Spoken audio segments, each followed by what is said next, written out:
नमस्कार दोस्तों, आपका स्वागत है मेरे चैनल सोल विस्परर में। आज हम पीटर होलिंग्स की प्रभावशाली किताब थिंक लेस डू मोर की गहरी बातों को समझेंगे। क्या आपके साथ कभी ऐसा हुआ है, किसी काम को शुरू करने से पहले ही आप उसके बारे में इतना ज्यादा सोचने लगे कि अंत में कुछ नहीं कर पाए? यह सोच, ये ओवर थिंकिंग हमारी प्रगति का सबसे बड़ा दुश्मन है। हम परफेक्शन के जाल में फंस जाते हैं और काम शुरू ही नहीं हो पाता। इस ठहराव को ही इनर्शिया या जड़ता कहा जाता है। ये ऑडियो बुक आपको बताएगी कि इस जड़ता को या इस इनर्शिया को कैसे तोड़ना है और कैसे कम सोचकर ज्यादा काम करना है। इनर्शिया पर काबू परफेक्शन नहीं, बल्कि शुरुआत करनी जरूरी है। इनर्शिया को तोड़ने का सबसे आसान इलाज क्या है? अपने स्टैंडर्ड को थोड़ा कम कर देना। जब हम कोई नई स्किल सीखते हैं, जैसे कि पेंटिंग या गिटार बजाना, और पहली बार में ही किसी प्रोफेशनल जैसा बनने की उम्मीद करते हैं, तो अक्सर हम शुरू नहीं कर पाते। ये डर हमें रोक लेता है। लेकिन अगर आप अपने स्टैंडर्ड्स को कम करते हैं, बस एक छोटा सा डूडल बना लें या सिंपल धुन बजाने की कोशिश करें, तो आप शुरुआत कर लेंगे। छोटे कदम लें। जब कोई बड़ा टास्क सामने हो, जैसे दस्तावेज की रिपोर्ट, तो उसे भारी ना बनने दें। बस पहला पैराग्राफ लिखें, भले ही वो कैसा भी हो। दिमाग को धोखा दें। अब हमारा दिमाग फिनिश लाइन देखना चाहता है, लेकिन जब वो दूर होती है तो डर जाता है। इसलिए पहला कदम को आसान बना ले। एक्सरसाइज शुरू करनी है, 1 घंटे का वर्कआउट नहीं तो बस 10 मिनट का स्ट्रेचिंग करने का लक्ष्य बनाए। और एक बार जब गति आ जाए, तो आगे बढ़ना आसान हो जाएगा। परफेक्ट होना प्रगति का दुश्मन है। पूर्णतावाद अक्सर प्रगति को स्लो कर देती है और सबसे बड़ा दुश्मन बन जाती है। जो पहला ड्राफ्ट होता है वो हमेशा खराब होता है, क्योंकि जो हमारी पहली कोशिश होती है वो थोड़ी सी औसत होती है, एवरेज होती है। इस बात को स्वीकार करें और खुद को शुरुआत में एवरेज काम करने की अनुमति दें। याद रखें, एक बच्चा भी पहली बार दौड़ने नहीं लगता। वो गिरता है, उठता है और धीरे धीरे सीखता है। हम सभी ने इसी तरीके से चलना सीखा। हम अक्सर सोचते हैं किसी को किसी काम को करने के लिए पहले मोटिवेशन चाहिए। जब हम मोटिवेटेड फील होगा, तब हम वो काम शुरू करेंगे। लेकिन सच्चाई इसके उलट है। मोटिवेशन का जन्म एक्शन से होता है। पहला कदम उठाएं। अगर आप बिना मोटिवेशन के भी बस पहला कदम उठा लें, तो धीरे धीरे आपको खुद ही प्रेरणा मिलने लगेगी। लंबी किताब पढ़नी है लेकिन मन नहीं कर रहा है, सिर्फ 2 पेज पढ़ने का एक्शन लें। आपका दिमाग धीरे धीरे इस प्रक्रिया में शामिल हो जाएगा। याद रखिए, मोटिवेशन अस्थाई है। मोटिवेशनल वीडियोस से मिलने वाली प्रेरणा जो होती है वो अक्सर टेम्परेरी होती है। ये ज्यादा देर तक नहीं टिकती है। इसलिए केवल मोटिवेशन के ऊपर भरोसा रखना एक्चुअली हमें सुस्त बना देता है। अगर आप एक्शन लेने की आदत बना लें, तो आप बिना मोटिवेशन के भी अपने लक्ष्य को हासिल कर सकते हैं। वर्कआउट का मूड नहीं कर रहा है, तो 5 मिनट की स्ट्रेचिंग करिए। आपकी एनर्जी उस ओर शिफ्ट होगी और मोटिवेशन अपने आप पैदा होने लगेगा।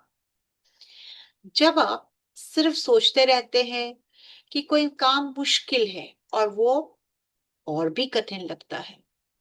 लेकिन जब आप शुरू कर देंगे ये सोचना, तो सेल्फ डाउट और जो अनसर्टेनिटी है, अनिश्चितता है, वो धीरे धीरे कम होने लगेगी। एक्शन से छोटा सा रिजल्ट मिलता है, लेकिन इससे आत्मविश्वास बढ़ता है, और आत्मविश्वास से और ज्यादा करने की प्रेरणा मिलती है। और ये जो चक्र है, हमको बड़े बदलाव लाने में मदद करता है।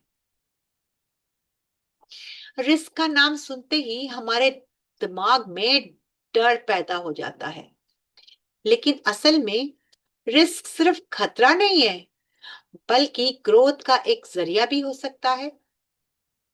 अगर कोई बच्चा गिरने के डर से साइकिल चलाना ही ना सीखे, तो वो कभी नहीं सीख पाएगा।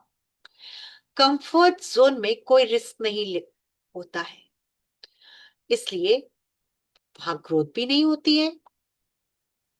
रिस्क लेने का मतलब ये नहीं कि आप बिना सोचे समझे कोई कदम उठा लें।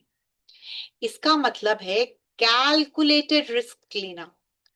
मींस स्थिति का पहले विश्लेषण करना, फायदे और नुकसान को समझना, और फिर एक सोचा समझा इन्फॉर्म्ड डिसीजन लेना। बार बार छोटे छोटे जोखिम लेने से और सीखने से आपके अंदर किसी भी चुनौती का सामना करने का आत्मविश्वास बढ़ जाता है। आपका दिमाग फेलियर के डरने की अब चिंता नहीं करता, बल्कि सीखने की जो प्रोसेस होती है उसको मानने लगता है। याद रखिए, स्टीव जॉब्स, एलोन मस्क, हर बड़े लीडर को उसने कभी ना कभी कोई ना कोई बड़ा रिस्क लिया है। अगर आप हमेशा सेफ खेलने की कोशिश करेंगे, तो आप कभी भी अपनी फुल पोटेंशियल तक नहीं पहुंच पाएंगे। रिस्क को एक खतरे की तरह नहीं, बल्कि एक अपॉर्चुनिटी की तरह देखें। ये सोचने की आदत डालें कि अगर ये कदम सही हो गया, तो आपको कितना फायदा होगा। ये सोच आपकी क्रिएटिविटी और प्रॉब्लम सॉल्विंग स्किल्स को बेहतर बनाती है। हम टू टू टू लिस्ट बनाते हैं, लेकिन अक्सर देखते हैं कि दिन के कई टास्क अधूरे रह जाते हैं। इसका कारण है कि हम उन चीजों पर ध्यान ही नहीं देते जो हमारा ध्यान भटकाती है। इसलिए हम एक डोंट डू लिस्ट भी बनानी चाहिए। ये वो लिस्ट है जिसमें वो सारी चीजें होती हैं जो हमें अवॉइड करनी चाहिए, ताकि हमारा ध्यान सही जगह पर रहे। फॉर एग्जाम्पल, सवेरे 10 बजे से पहले सोशल मीडिया स्क्रॉल नहीं करना, बार बार अनावश्यक अनइम्पॉर्टेंट ईमेल चेक नहीं करना, बिना प्लान के बेवजह मीटिंग्स में समय बर्बाद नहीं करना है। डोंट डू लिस्ट आपको डिसिप्लिन सिखाती है। जब ये स्पष्ट होता है कि आपको क्या नहीं करना, तो आप अपने सबसे जरूरी कामों पर ध्यान दे पाते हैं। यह लिस्ट आपको यह समझाने में मदद करती है कि कौन से काम सिर्फ आपका समय बर्बाद कर रहे हैं, ताकि आपकी एनर्जी को सही दिशा में आप लगा सके। बिजी रहने के बजाय स्मार्ट तरीके से काम करें। यह लिस्ट केवल डिस्ट्रैक्शन से बचने के लिए नहीं, बल्कि यह आपको भावनात्मक और मानसिक क्लैरिटी भी देती है। फॉर एग्जाम्पल, यह तय करें कि मैं ऐसे कामों के लिए हाँ नहीं कहूंगा या कहूंगी जो मेरे गोल से मेल नहीं खाते। अगर आप किसी क्रिएटिव फील्ड में हैं, तो ये लिस्ट आपको डीप वर्क के समय से आपको बचाती है, यानी वह समय जब आप पूरी तरह फोकस होकर अपना बेस्ट काम करते हैं। हमारी जिंदगी में हर काम एक जैसा जरूरी नहीं होता। हम अक्सर कम महत्वपूर्ण कामों में उलझे रहते हैं और जो असल में मायने रखते हैं वह पीछे छूट जाते हैं। जहां यहां काम करता है बर्नर लिस्ट का कंसेप्ट। यह आपके टास्क को दो हिस्सों में बांट देता है। फ्रंट बर्नर, यह आपकी सबसे बड़ी प्रायोरिटी है, प्राथमिकताएं हैं। वे टास्क जो आपको बड़े लक्ष्यों को हासिल करने में सीधे मदद करते हैं। इन पर सबसे ज्यादा ध्यान और एनर्जी लगाने की जरूरत है। बैक बर्नर, ये वो चीजें हैं जो जरूरी तो हैं लेकिन फिलहाल कम महत्वपूर्ण हैं। ये वो काम हो सकते हैं जिन्हें आप बाद में कर सकते हैं या जिन पर अगर आप धीमी गति से भी करने से भी काम चल सकता है। जैसे कि कोई नया स्किल सीखना या नया आइडिया एक्सप्लोर करना। आप शेफ की तरह सोचें, जैसे किचन में सबसे जरूरी जो डिश फ्रंट बर्नर पे है, जिस पर लगातार ध्यान देना है, और जो धीमी आंच में पक रही है वो बैक बर्नर पे है। तो इस एग्जाम्पल से आप इजीली समझ सकते हैं कि आपको किस पर ध्यान देना है। इसका फायदा क्या है? डिसीजन मेकिंग जो पावर है वो आपको बहुत आपके लिए आसान हो जाएगी। डिसीजन मेकिंग, कोई भी नया टास्क आने पर आप तुरंत उसको तय कर लेंगे उस वक्त कि ये किस बर्नर पे जाएगा, बैक बर्नर में कि फ्रंट बर्नर में। और साथ ही साथ ये आपको मल्टीटास्किंग से भी बचाता है। जब आप जानते हैं कि फ्रंट बर्नर पे क्या है, तो आप सबसे ज्यादा अपना पूरा ध्यान उस पर केंद्रित कर देंगे और इस तरीके से आप मल्टीटास्किंग से बचते हैं। आपकी प्राथमिकताएं, आपकी जो प्रायोरिटीज हैं, को आपको समय के साथ रिव्यू और आप उसको अपडेट करते रहें। जो काम आज बैक बर्नर पे है, हो सकता है अगले हफ्ते वो फ्रंट बर्नर पे आ जाए।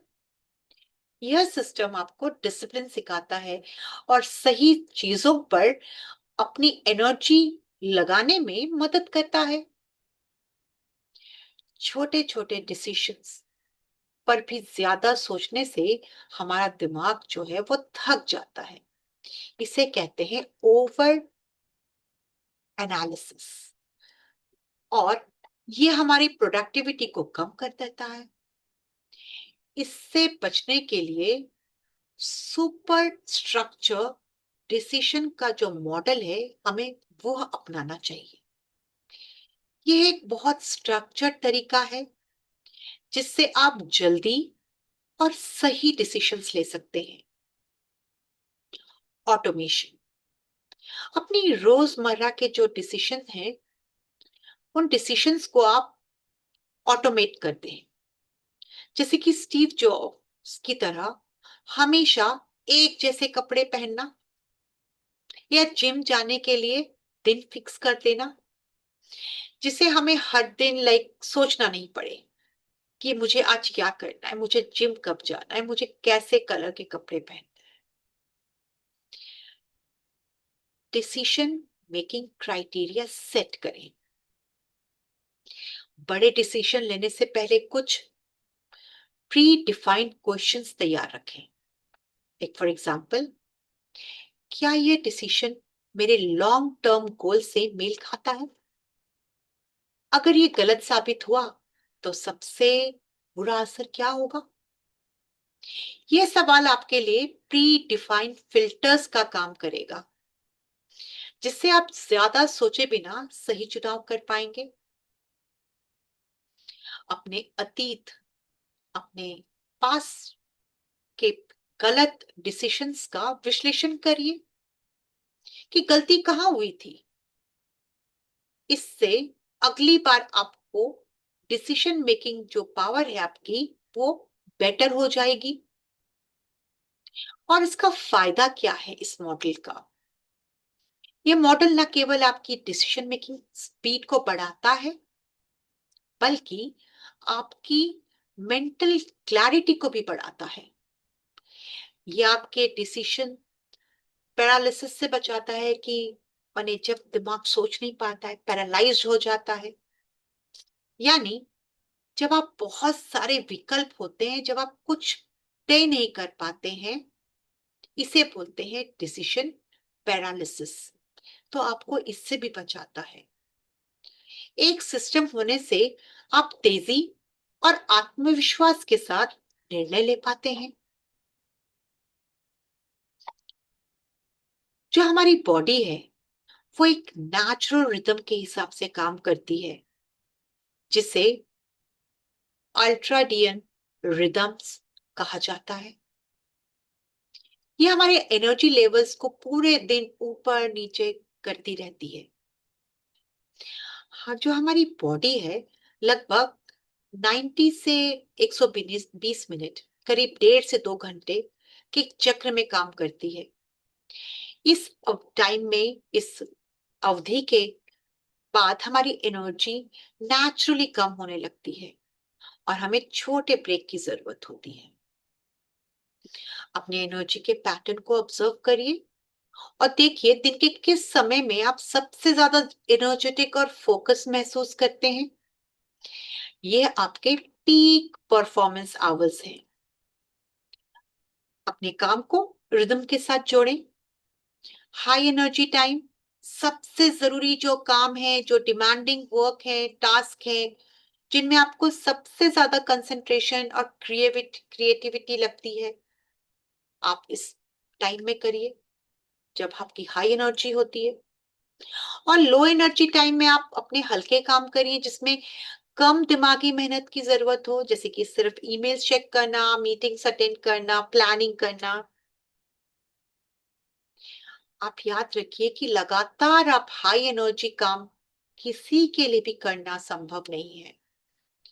सही समय पर अगर आप ब्रेक लेते हैं तो आप बर्नआउट से बचते हैं और लंबे समय तक आपकी एफिशिएंसी बनी रहती है। एनर्जी मैनेजमेंट ये केवल टाइम मैनेजमेंट नहीं है, सिर्फ टाइम मैनेज नहीं करना है, बल्कि हमें अपनी एनर्जी का भी मैनेजमेंट करना है। आपके अल्ट्राडियन रिदम्स को समझ कर जब आप काम करते हैं तो आप कम एफर्ट में ज्यादा कम काम कर पाते हैं और अपने आप को फ्रेश महसूस करते हैं, क्योंकि आपको इजीली पता है कि मेरे हाई एनर्जी टाइम कौन सी है और लो एनर्जी टाइम कौन सी है। तो इस तरीके से आप बिल्कुल लेस एफर्ट में ज्यादा काम कर सकते हैं। तो दोस्तों, थिंक लेस डू मोर का जो सार है, जो समरी अगर हम देखें, तो पहला, परफेक्शन के जाल से बाहर निकलें और छोटे एवरेज कदम उठाकर शुरुआत करें। दूसरा, मोटिवेशन का इंतजार ना करें, एक्शन लें, क्योंकि मोटिवेशन का जन्म एक्शन से होता है। तीसरा, कंफर्ट जोन से बाहर निकलें और कैलकुलेटेड रिस्क लेने से ना डरें। चौथा, टू डू लिस्ट के साथ साथ डोंट डू लिस्ट बनाकर डिस्ट्रैक्शन से दूर रहें।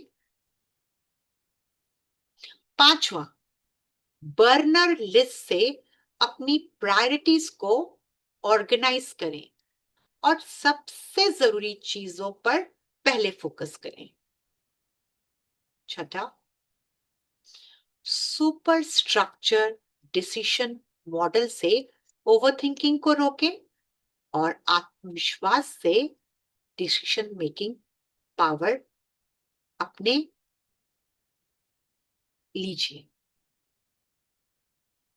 लास्ट, अपने अल्ट्राडियन रिदम्स को समझें और अपनी एनर्जी के साथ काम करें, ना कि उसके खिलाफ।